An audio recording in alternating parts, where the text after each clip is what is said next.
Our program comes this week from a tiny village in the country of Benin, a village where an ABC News investigation uncovered some ugly truths about a much-praised American institution, the Peace Corps. What has emerged in the course of an ABC News 2020 investigation is a story that has implications far beyond this remote village, all the way to Peace Corps headquarters in Washington. It is the story of bravery and betrayal. The story of how a young American's brave efforts to do the right thing were betrayed by senior Peace Corps officials, whose actions authorities here believe set her up to be murdered. Where are we? You gotta talk loud. We're the Bachelor Marche. My Marche. How are you? One of my students and, Why would anyone want to kill Kate Pusey? How are you? Hi. It seemed the vivacious 24-year-old Peace Corps volunteer from Atlanta had nothing but admirers in the village where she had been assigned in the African country of Benin. This is tapioca. It's delicious. These pictures were taken by her cousin Emily just a few months before Kate's murder. I know that it might sound trite, but I mean, she really was a person that wanted to make the world a better place. As part of her mission, Kate even created a girls' club at the school where she taught English, hoping to show the young women how to stand up for their rights. It's hard to be a girl in that part of the world. The girls actually started having a voice within that club, really speaking about some of the issues they were facing, their concerns. But Kate's brave commitment would be betrayed and lead to tragedy. Her parents, Lois and Harry Pusey, had been worried about her safety in Africa, but she told them she knew what she was doing. I didn't want her to go. She said, "Daddy, I want to make a difference. And if anything happens to me over there, I want you to know I'm doing exactly what I want to do." Everybody's around and it's fun. Her father received the devastating news in a phone call. She said, "You better sit down." She told me Kate was dead. Of course, I went berserk. I mean, who would? And they told you she was dead, she had been Yes. killed. She'd been killed. Yes. And did they tell you? Nothing else. No details. No details. Kate was the 23rd Peace Corps volunteer to be murdered since the organization was created 50 years ago. We are grieving because Kate is dead, but we are grieving because Kate was murdered. And I'm angry. We're so sad every time. And the family remains angry. Months after they buried their daughter, Kate's parents say they still had not been told any of the details about how or why she was murdered. We miss you, sweetheart.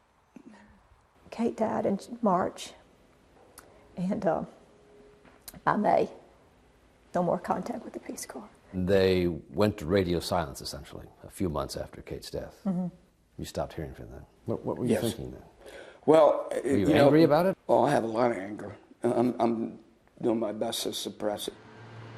What the Puseys now say they came to believe was that Peace Corps headquarters in Washington was hiding something in an apparent effort to protect the organization's reputation from the truth. We wouldn't be sitting here, I think, if they had been more transparent with us, more honest with us. And now the Puseys are talking publicly for the first time about how they believe the Peace Corps failed Kate. We decided we're going to be Kate's voice. It didn't have to result in her death. It shouldn't have happened. To try to find out the truth of what did happen to Kate, we went to Africa, to the tiny, peaceful village of Bajude, where she served. We were welcomed here by the town elders.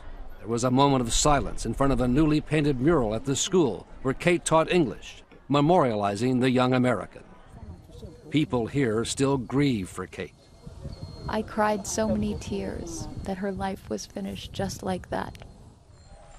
But we also learned about a secret that authorities believe led to her death, centering on another teacher and Peace Corps employee named Constant Bio, a Benin citizen, well remembered by Kate's cousin Emily from her visit to the village. He greeted me at the school, and we had sort of a nice exchange. And Kate bristled. I felt her bristle next to me. And immediately afterwards she said, I do not like that guy.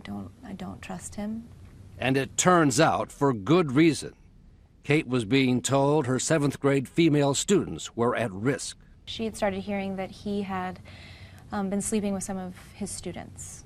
Some of the girls actually had ended up having children by him and weren't going to school anymore. And then she heard that he had raped some girls. Raped. And that's the word that the teachers use. And they came to her and they said, you know, is there anything that you can do, because we can't? Friends and family say Kate decided there was something she could do, must do, to protect the young women at the school. And she sent this email to the Peace Corps, blowing the whistle on B.O. Students have refused to attend his classes on several occasions because of his lack of professionalism. Her cousin Emily read Kate's email. She says, please believe I'm not someone who likes to create problems, but this has been weighing heavily on me. I have loved my time. Sorry. She says, I have loved my time as a volunteer, and it's important to me that Peace Corps remain a respected organization in the eyes of our host country. This man is not someone I want representing Peace Corps to the Beninese community.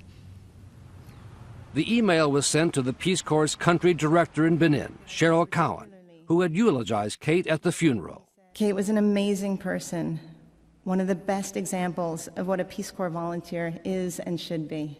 Kate had asked her to keep the email confidential. She says, for obvious reasons, it's important to me that I remain anonymous in this situation. She's just so careful.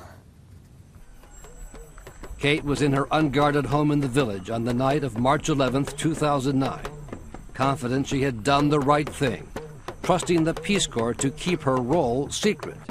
They did not.